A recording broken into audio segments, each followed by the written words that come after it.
জয় মা। আজকে অমাবস্যা ছিল, মায়ের বিশেষ পুজো হয় এখানে। তা মায়ের জন্য আমি ভোগ রান্না করেছি, আলুর দম আর পোলাও করেছি, বেশি কিছু আজকে করিনি মায়ের জন্য।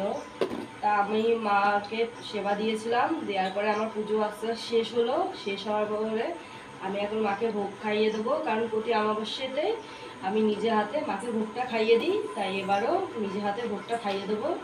আর মাকে ভোগ খাওয়াতে গেলে মা বলে সন্তান না খেলে তো কখনো মা খেতে পারে না, তাই আমাকে মা বলেছে আগে নিজে খাবি তারপরে আমাকে দিবি।